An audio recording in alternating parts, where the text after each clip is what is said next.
దేశంలో తొలిసారిగా మన మిత్ర పేరుతో ఏపీ ప్రభుత్వం వాట్సాప్ గవర్నెన్స్ కు శ్రీకారం చుట్టింది. ఈ సేవలను ఉండవల్లిలోని నివాసంలో రాష్ట్ర విద్య, ఐటీ శాఖల మంత్రి నారా లోకేష్ ప్రారంభించారు.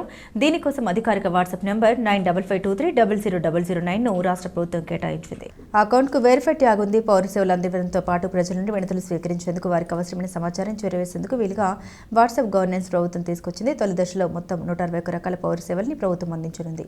రెండో విడతలో మరిన్ని సేవల్ని అందుబాటులోకి తీసుకురానుంది. తొలి విడతలో దేవాదాయ, ఇంధన, ఏపీఎస్ఆర్టీసీ, రెవెన్యూ, మున్సిపల్ తదితర శాఖలో ఈ సేవలు మొదలవుతున్నాయి. వాట్సాప్ సేవలతో ధ్రువపత్రాల కోసం పౌరులు ప్రభుత్వ కార్యాలయాల చుట్టూ తిరిగే విధానానికి స్వస్తి పలకనున్నారు. ప్రభుత్వం ఏదైనా సమాచారాన్ని పౌరులకు చేరవేయాలంటే ఈ వాట్సాప్ ఖాతా ద్వారా సందేశాలు పంపిస్తుంది. వరదలు, వర్షాలు, విద్యుత్ సబ్స్టేషన్ల మరమ్మతులు, వైద్య, ఆరోగ్య, వ్యవసాయ, అత్యవసర, పర్యాటక, మౌలిక వసతుల అభివృద్ధి సమాచారం వంటివి అందిస్తారు. ఆంధ్రప్రదేశ్ ప్రజల వినతులు, ఫిర్యాదులు ఇవ్వాలనుకుంటే ఈ వాట్సాప్ నెంబర్కు మెసేజ్ చేస్తే వెంటనే ఒక లింక్ వస్తుంది. అందులో పేరు, ఫోన్ నెంబర్, చిరునామా తదితరాలు పొందుపరిచి వారి వినతిని టైప్ చేయాలి. వెంటనే వారికి ఒక రిఫరెన్స్ నెంబర్ వస్తుంది. దాని ఆధారంగా తమ వినతి పరిష్కారం ఎంతవరకు వచ్చింది, ఎవరి వద్ద ఉంది అనేది పౌరులు తెలుసుకోవచ్చు. Saying that this is what we call the Mana Mitra. It's a WhatsApp governance initiative that's going to be launched by the government of Andhra Pradesh and Meta. It's here to deliver seamless, efficient, citizen-centric public service delivery. To this initiative, we believe that Andhra Pradesh is again at the forefront of e-governance initiatives. In the past, the entire nation used to look at Andhra Pradesh and what are we doing so they can adopt. I believe this is the first step in that direction. And from RTG, from IT department, you will be seeing more and more such initiatives that on a day-to-day issues, both the government and the political system is not relevant. So to get basic documents, why should they come to a government office or why should they meet an MLA is a question, is a challenge that I have taken up.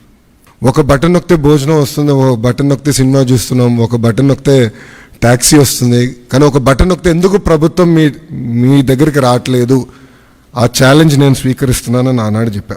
అందుకే ఈరోజు మన మిత్ర, ప్రజల చేతిలోనే ప్రభుత్వం, ప్రజల చేతిలో పాలన, మాది ప్రజాప్రభుత్వం, ఈ నినాదంతో ఈరోజు ఇది మేము ప్రారంభించడం జరుగుతుంది.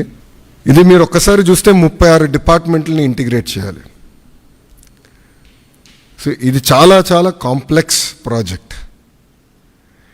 మొదటి విడతలో 161 సర్వీసెస్ లాంచ్ చేస్తున్నాం. మా టీం చెప్పొద్దన్నారు, బట్ నేను చెప్తున్నాను ఈరోజు రెండో విడతలో 360 సర్వీసెస్ మేము లాంచ్ చేస్తాము. There is no debate, no discussion, we will launch. So ప్రజలకి ప్రభుత్వం మధ్యన ఇదొక ప్లాట్ఫామ్గా ఏర్పాటు చేసి రియల్ టైం సర్టిఫికెట్స్ వాళ్ళకి డెలివర్ చేసే బాధ్యత మన ప్రజాప్రభుత్వం తీసుకుంటుంది. ఒక పక్కన రెవెన్యూ సర్వీసెస్, రెండో పక్కన మున్సిపల్ సర్వీసెస్, మూడోది ఎండోమెంట్. అంటే దేవాలయాల్లో కూడా టీటీడీ మినహా అన్ని దేవాలయాలు వచ్చినాయి. రెండో విడతలో టీటీడీ కూడా ఈ సర్వీసెస్లోకి వస్తుంది. దేవుడు ఆశీస్సులు ఉంటే ఈ సర్వీసులోకి వస్తుంది. అంతేకాకుండా ఇప్పుడు సెలెక్షన్ నంబర్కి వెళ్ళి సెలెక్షన్ ఉంటుంది, మీరు సెలెక్ట్ చేయాలి. నెక్స్ట్ ఫేజ్లో ఏఐ బాట్ మేము అమలు చేస్తాం. సింపుల్గా మీరు వెళ్ళి నాకు బస్ టికెట్ ఈ ఊరు నుంచి ఈ ఊరికి రావాలంటే సింపుల్గా డన్, ఇది ప్రైస్, మీరు డబ్బులు కట్టండి, bus ticket will be issued. అట్లా ఏఐ బాట్ పెట్టాలని మేము నిర్ణయం తీసుకున్నాం. రెండో విడతలో చేద్దాం అనుకున్నాం. అంతేకాకుండా వాయిస్ కూడా, అంటే ఇంగ్లీషే కాకుండా తెలుగు భాషలో కూడా డైరెక్ట్గా చెప్తే సిస్టమ్ రెస్పాండ్ అయ్యే విధంగా చేయాలని మేము నిర్ణయం తీసుకున్నాం.